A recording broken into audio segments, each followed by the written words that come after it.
En este video vamos a hablar sobre la fenomenología de Edmund Husserl. La experiencia por sí misma no es ciencia.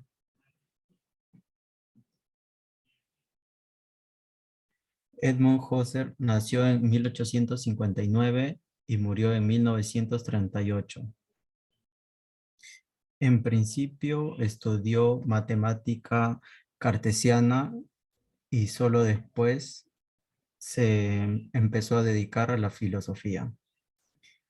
Tras existir a las clases de Franz Bertrano entre los años de 1854 y 1856 en la Universidad de Viena, a pesar de que Husserl escribiera desde los principios del siglo XX, sus preocupaciones se basan en la filosofía más antigua.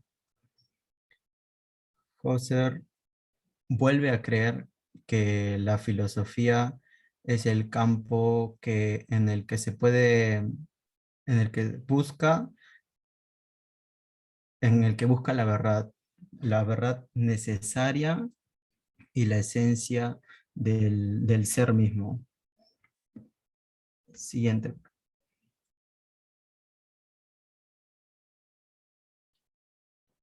Donde estudia como lo dice acá, estudia el ser, la verdad necesaria, que es la ontología. El, el núcleo de la filosofía de Husserl, su método fenomenológico, trata sobre esto. Y a pesar de esto, su nombre pretende buscar la verdad. Siguiente. Ahora explicaremos sobre su método fenomenológico. Según Husserl, el mundo natural en el que vivimos es nuestra realidad y, y está dentro del espacio y el tiempo. Es nuestro mundo cotidiano y, y en este sentido el mundo natural tiene un interés para nosotros, eh, así como la vida cotidiana. Y la cuestión de todo esto en la filosofía es la búsqueda de la verdad.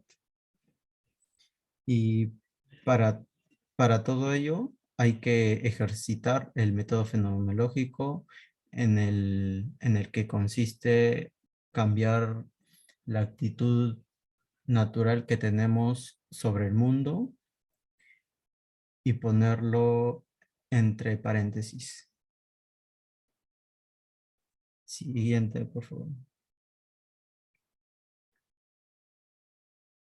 La conciencia, según Husserl, tiene como prioridad la funcionalidad porque se dirige a las costumbres y cosas. La conciencia, siempre conciencia, es así valga la redundancia, es la conciencia de algo. El método fenomenológico consiste en suspender la realidad y mantener la actitud de un número de espectadores que ve solo el fenómeno que tiene la conciencia. Para captar todo esto se hace con la abstención de juicio, como dice acá, el epogé. Siguiente.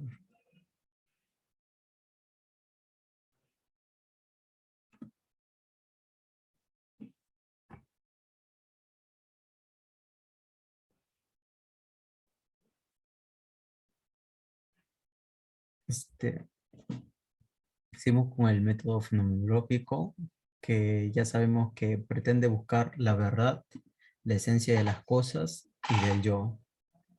La conciencia en intencionalidad siempre es conciencia de algo, como lo dijimos hace un momento, y limitarse a observar el fenómeno que está en la conciencia para captar su esencia. Esto quiere decir la reducción trascendental. Ahora la conciencia tiene hacia sí misma y se observa. Yo puro o yo trascendental.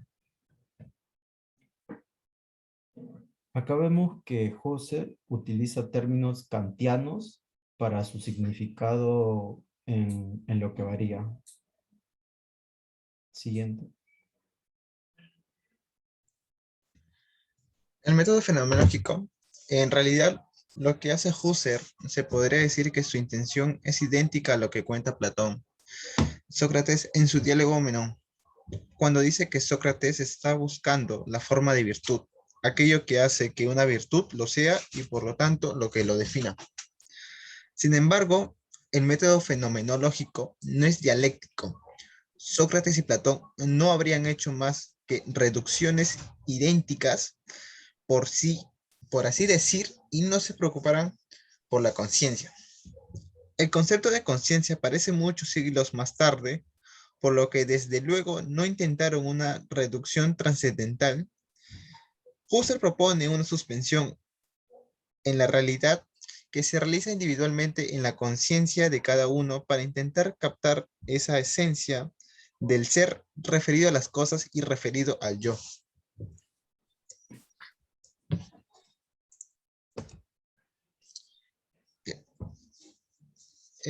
Por una parte, Husserl recibe la influencia directa de Brentano, que fue quien empezó a utilizar el término intencionalidad de la conciencia. Y de fondo, la de Hegel, cuando dice que la conciencia puede tomar una dirección u otra y que puede adquirir conciencia de sí misma y pasará a ser autoconciencia, pero eso de fondo, pues Husserl no utiliza un método dialéctico.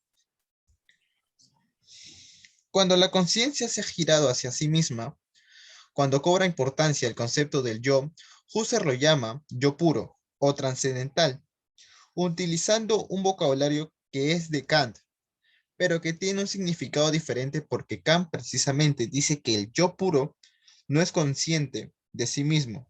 Es como los ojos con los que miras, que no se ven a sí mismo, tampoco es el idealismo trascendental de Husserl. Lo mismo que el de Kant, la filosofía de Kant es idealista, porque se llega al no menos trascendental, gracias al imperativo categórico que en una forma de a priori, o sea, del sujeto, aquí hay idealismo trascendental, porque acaba en su versión del yo puro. Entonces, ¿a quién se parece más en realidad? Pues al matemático y filósofo más famoso de todos, a Descartes, a quien Husserl estudió mucho y sobre el que se llegó a escribir un libro titulado Meditaciones Cartesianas. Descartes es el primero que da con ello, con el coito, y es también quien cree individualmente en un proceso mental que podemos acabar topándonos con ideas claras y distintas con axiomas. Ahora Husserl transforma el cogito cartesiano en un yo intencional. De hecho, Husserl es el análisis del origen de las matemáticas. Acaba estando de acuerdo con Descartes, los primeros axiomas no parten de las experiencias.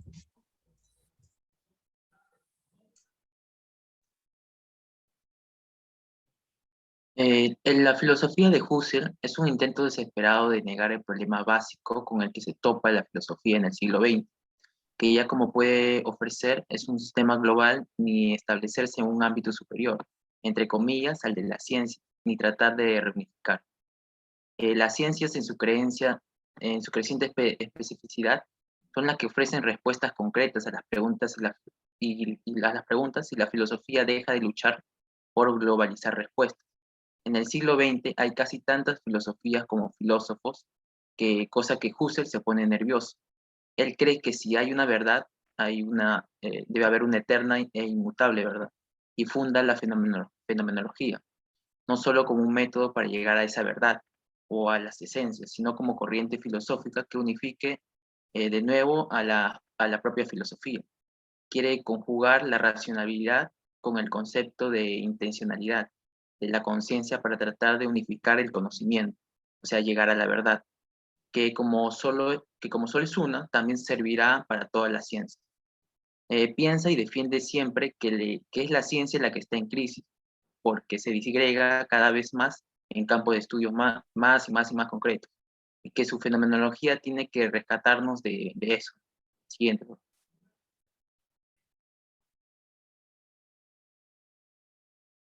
La tarea que se propone es un imposible, por eso a medida que avanza Husserl, cada vez se le entiende menos y nunca llega a terminar.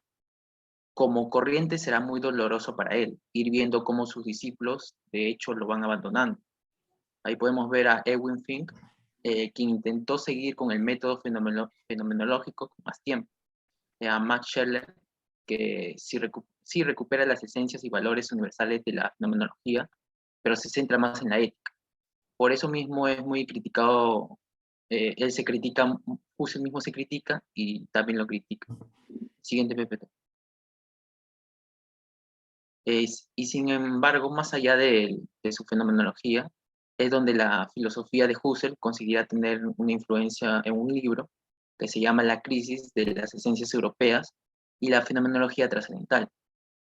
Husserl lanzó un nuevo concepto, el del Lebenswelt, como está ahí, o mundo de la vida, que es el mundo que nos rodea y que al mismo tiempo dice que él nos ha tratado, pero que es una de sus ideas más influyentes, porque lo recogerá uno de sus alumnos, que es Martin Heidegger.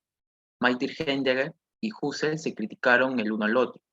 Husserl, decepcionado por su alumno, o sea, más importante, que abandonó la fenomenología trascendental, y Heidegger a Husserl, porque subraya que a partir de la idea del Lebenswelt, algo que Husserl no trata, o sea, Husserl se centra en la conciencia, en el yo puro, pero él dice que pasa por, Heidegger dice que pasa por el individuo en el que está ese yo y cómo le afecta en estar en este mundo.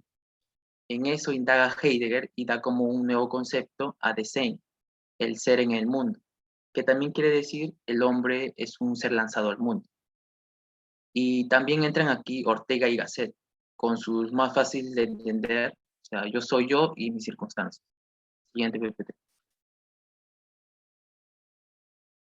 La fenomenología como corriente del siglo XX y que alcanza el siglo XXI va defendiéndose precisamente a través del abandono del sistema de Husserl y de esa voluntad de unificarlo todo. Probablemente es el concepto de intencionalidad de la conciencia en el que pueda aunar a los diferentes filósofos posteriores que se vinculan con estas corrientes, desde Heidegger a Marleau, Ponty o los existentes analistas franceses. Se trata más de un modo de pensar y de aproximarse a la filosofía, pero que inevitablemente se desarrolla en el marco actual de disgregación del contenido filosófico y de mestizaje entre corrientes, lo que Husserl no hubiera querido, lo que Husserl hubiera querido evitar, y que se ha ido acelerando con el tiempo. Siguiente. Muchas gracias.